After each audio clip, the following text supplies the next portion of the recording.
muri Zimbabwe pakaipa chabvondoka kuZANU-PF. Yes, pari kunzipa mauto ZDF, Zimbabwe Defense Forces, dziri kunzidzo dzaramba kuti koburiswa constitution bill number 3 pasina referendum. Zviri kunzizvo Mnangagwa anofanira kutoti constitution yake inge ine referendum. Yes, nova zviri kuburiswa pari kunzi pane chikwata kana kuti group of retired military generals dziri kunzidzo dzaisa musoro pamwe dzikati constitution inofanira kunge ine referendum. Yes, nova dziri nhau dziri kupisa mukati penyika yeZimbabwe dzapa kuti ZANU-PF inge ichipanika after army barracks drag Mnangagwa's constitutional bill to referendum. Tinokuchingamizai pana paZim Local News patinenge tichikupai nhau dziri kuitika inside Zimbabwe. Tunotenda susu nokuya kusoka maita. Special thanks for choosing our YouTube channel. Don't forget to subscribe kuitira kuti munge mchizonzwa zvakare dzimwe news dziri kuitika mukati menyika yeZimbabwe. Right, saka regatipinde susu nokuchimbidza pari kunzipo pane group of retired army generals pamwechete nema war veterans vari kunzi iwo vaisa musoro pamwechete vakafoma one group. Right, group iri riri kunzi iro rabudisawo mapepa. Bepa iri kuramba kuti poiswa constitution isina referendum. Kana chite referendum tikutaura isusu kuti inenge iri kodzero yako yekuti wewe semwana weZimbabwe unge uchivhotawo uchiramba kana kuti uchibvuma mutemo mutsva inenge yaiswa nenyika. Saka ndo zviri kunzi nemilitary isaibe pare referendum patable apa titange kutaura. Right, saka ndo nyaya yacho iri kupisa.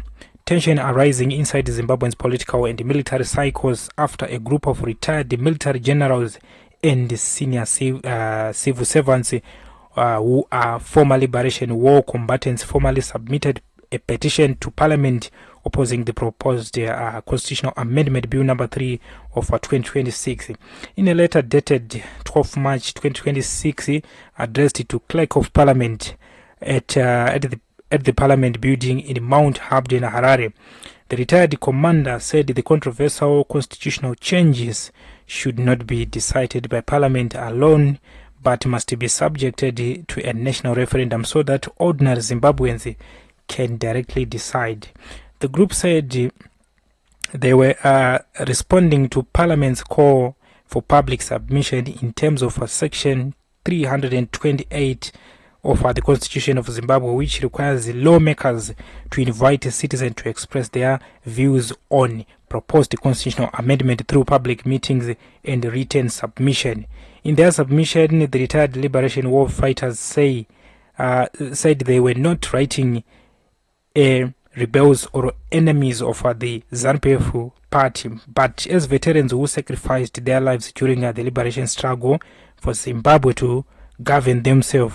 They reminded the Parliament that many of them were present during the brutal liberation war against the regime of Smith, where thousands of fighters lost their lives, with their promises that the people of Zimbabwe would one day rule their country. According to the retired commanders, that promise is now under threat if major constitutional changes are pushed through without the direct consent of the people. Their submission specifically challenges the proposed constitutional amendment bill number 3, which critics say could open the doors for political maneuvers around presidential term and governance structures under President Emmerson Mnangagwa. The war veterans and retired generals urge that such a significant change to the country's supreme law cannot be handled only by politicians in Parliament. Instead, they insist that the matter must be taken to a national referendum, allowing Zimbabwean citizens to vote and decide the future direction of their constitution. Political observers say the intervention by former military commanders could significantly escalate tension within the ruling party structures and the security sector, especially given the historical influence of liberation war veterans and military figures in Zimbabwean politics. Their submission signal growing unease within Zimbabwe, within some liberation war ranks over the proposed constitutional changes, and could intensify debate across the country in the coming weeks. As debate continue, many Zimbabwe will be watching closely to see whether Parliament proceed with the bill calls for a referendum that would put the final decision in the hands of the people, right? Saka ndo imwe nyaya irimo mugango iri kupisa yes yaita kuti tinge tichachiwaridza panapa pa Zim Local News tichikuziisa dziri kuitika inside Zimbabwe. Saka nhasi musi wa 12 March Thursday 2026. Don't forget to subscribe our YouTube channel kuti munge mchinzwa dzimwe nyaya dziri kupisa munyika yeZimbabwe.